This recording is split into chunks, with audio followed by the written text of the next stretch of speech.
Now, just 5 years after Kenya launched its first digital credit solution, essentially lending through mobile phones directly, the medium has become a pretty big source of loans for many a Kenyan. But the rapid explosion of these mobile lending apps has raised new concerns about how they work and the risk they pose to consumers. Here's CGTN's Uche Okoronko exploring this topic.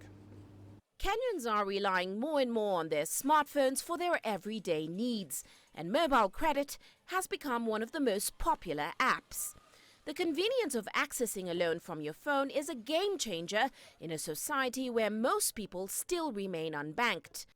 To put it into context, marketing research firm Consumer Insight has found that 4 out of every 10 Kenyans polled rely on mobile loans for credit.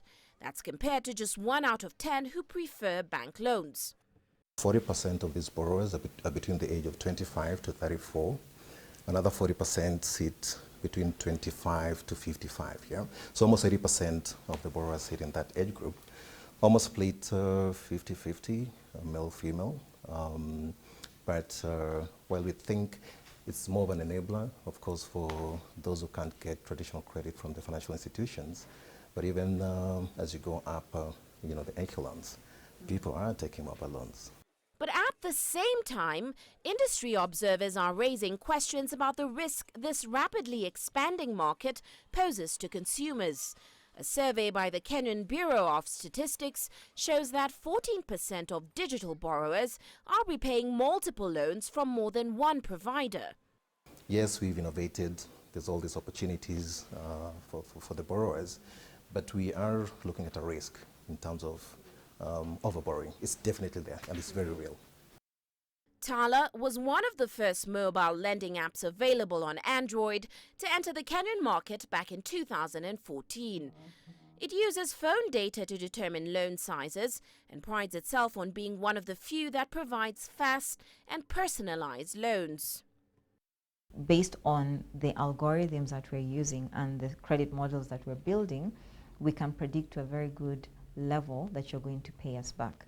So it's a model that's worked very well for us, and it actually has enabled us to get the many customers that we have. We're talking about 1.5 million users on our platform, and the repayment levels are also quite high, upwards of 90%. But like many of its peers, Tala is now facing criticism for charging high interest rates on relatively short-term loans. The kind of loans that we offer our customers are very different. So we have very short-term loans. We're talking about 21 days and 30 days. And we price them at 11% and 15% respectively. So what we do, which is an intentional strategy for Tala, we don't roll over any of these loans. So when we give a customer, let's say, a loan of 4,000 shillings or the equivalent of $40, and they're taking it for the 1 month, it's at the 15%. And the only time they'll be able to take another one is by fully repaying that first loan. For many industry experts, it is obvious the market for mobile lending is moving faster than regulation. A possible solution is an oversight body designed to monitor the growing number of players. We need to now start looking at a scenario where I should be able to have a view of this borrower real time across, his behavior across the market, to be able to determine whether can he even afford. Yeah. While if I looked at him based on my rules, yeah, he can afford, but maybe he's borrowing just to pay off another loan. It's a catch-22 for Kenya's digital credit industry. While it has the potential to provide funds to businesses and households previously excluded from the financial space, its benefits can only be realized if the possible risks are mitigated. Uche Okoronko, CGTN.